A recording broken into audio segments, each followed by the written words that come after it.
For most of history, humans had no idea what purpose the heart served. In fact, the organ so confused Leonardo da Vinci that he gave up studying it. Although everyone could feel their own heart beating, it wasn't always clear what each thump was achieving. Now we know that the heart pumps blood. But that fact wasn't always obvious, because if a heart was exposed or taken out, the body would perish quickly. It's also impossible to see through the blood vessels, and even if that were possible, the blood itself is opaque, making it difficult to see the heart valves working. Even in the 21st century, only a few people in surgery teams have actually seen a working heart.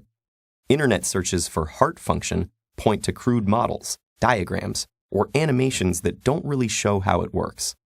It's as if there has been a centuries-old conspiracy amongst teachers and students to accept that heart function cannot be demonstrated, meaning that the next best thing is simply to cut it open and label the parts. That way, students might not fully grasp the way it works, but can superficially understand it, learning such concepts as, the heart is a four-chambered organ, or potentially misleading statements like, mammals have a dual circulation, one with blood going to the lungs and back, and another to the body and back. In reality, mammals have a figure-8 circulation. Blood goes from one heart pump to the lungs, back to the second heart pump, which sends it to the body, and then back to the first pump. That's an important difference because it marks two completely different morphologies.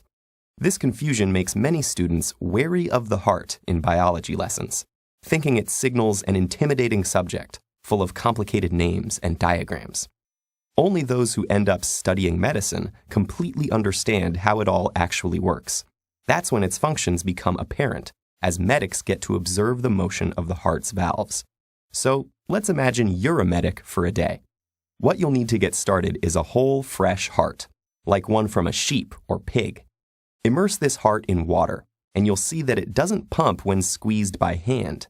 That's because water doesn't enter the heart cleanly enough for the pumping mechanism to work. We can solve this problem in an extraordinarily simple way.